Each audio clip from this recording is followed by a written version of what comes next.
Assalamualaikum warahmatullahi wabarakatuh. Salam Nusantara, salam sejahtera untuk kita semuanya. Salam, Om Swastiastu, Namo Buddhaya, salam kebajikan, Rahayu. Bismillah, Alhamdulillah, salatu wassalamu ala rasulillah, la khawla wa la quwwata illa billah ma ba'dah. Saudara-saudaraku sebangsa tanah air yang saya cintai, saya banggakan, bertemu lagi dengan saya, Agus Mar dari lereng Gunung Slamet di Banyumas, Jawa Tengah. Tadi saya membaca Twitter ada tagar pelacur. Saya penasaran nih maksudnya apa nih tagar pelacur ini. Ternyata setelah saya buka-buka ada ragam topik. Di antaranya tentang pelacur politik. Sejumlah pejabat aparat pemerintah kita yang dituduh sebagai pelacur politik. Dan ada satu lagi yang menjurus kepada nama Nikita Mirzani.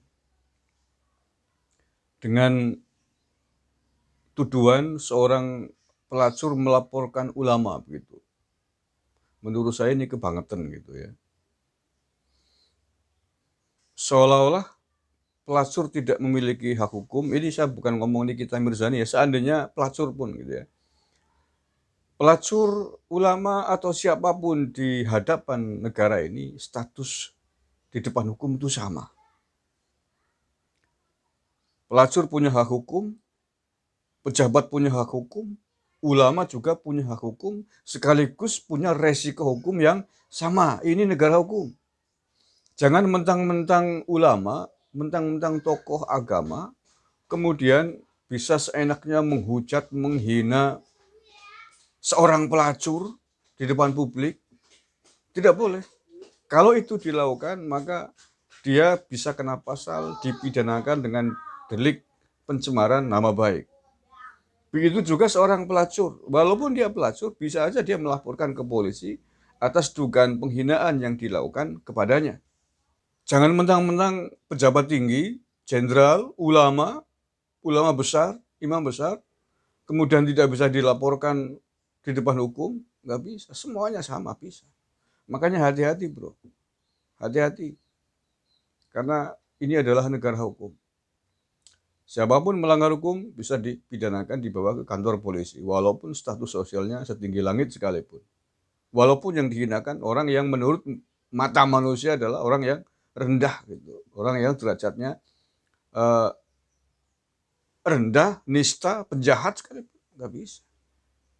Nah, setelah saya telusuri ya di beberapa pemberitaan di Google, memang benar bahwa Nikita Mirzani telah melaporkan seseorang ke Polda Metro Jaya semalam ya, malam berarti hari Jumat malam karena ini hari Sabtu.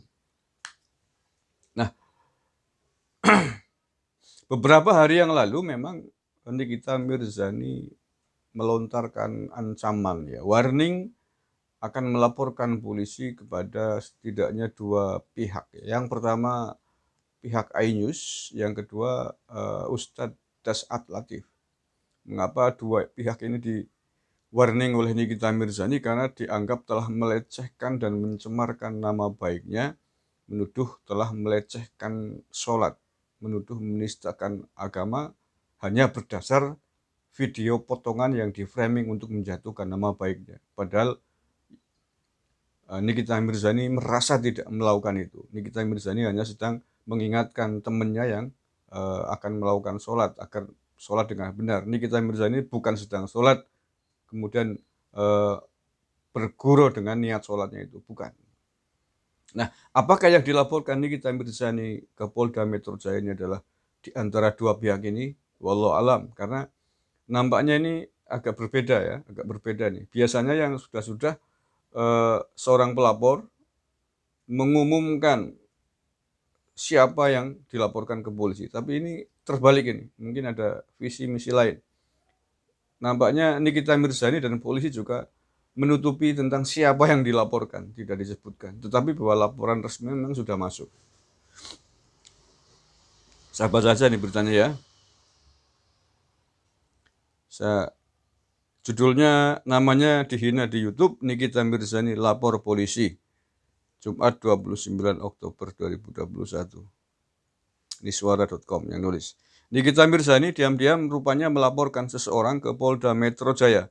Laporan Nikita terkait dengan kasus penghinaan. Mengenai laporan Nikita Mirzani dibenarkan oleh Kabid Humas Polda Metro Jaya Kombes Pol Yusri Yunus. Saat ini laporan tersebut tengah diproses oleh penyidik. Laporannya sudah kami terima dan sedang diteliti, ujar Kombes Yusri kepada wartawan hari Jumat. Menurut Yusri Yunus, Nikita Mirzani keberatan karena merasa namanya dihina oleh seseorang dalam sebuah konten YouTube. Video itu sendiri yang dilihat Nikita sejak 27 Oktober 2021.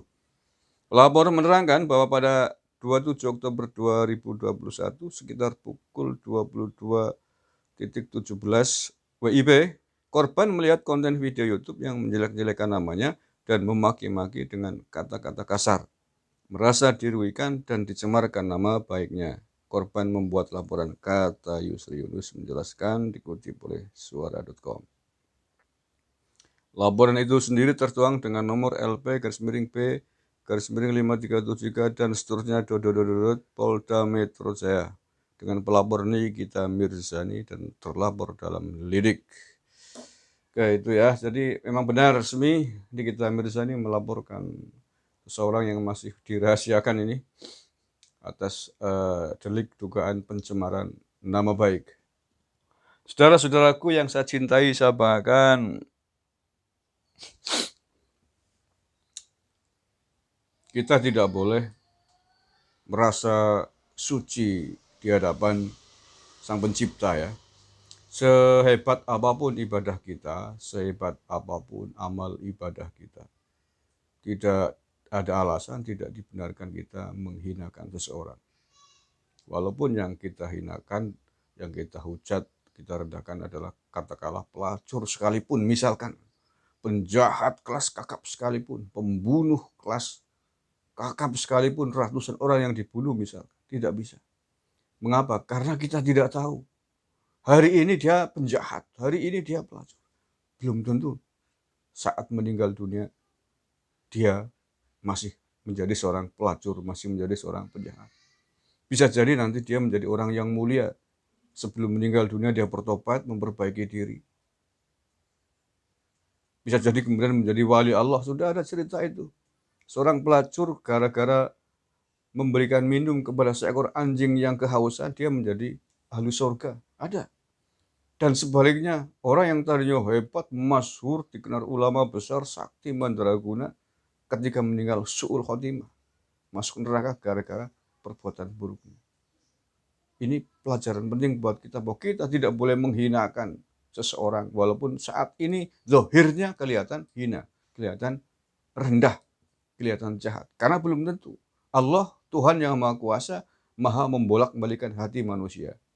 Bisa merubah seorang alim menjadi seorang penjahat, dan sebaliknya bisa merubah seorang penjahat sekalipun menjadi seorang ahli surga. Nah, oleh karena itu kita harus selalu berlindung kepada Allah, minta petunjuk, berdoa agar kita diselamatkan oleh Allah Subhanahu wa Ta'ala, oleh Tuhan yang Maha Kuasa semesta alam ini, agar kita menjadi orang-orang yang selamat di dunia dan selamat di akhirat.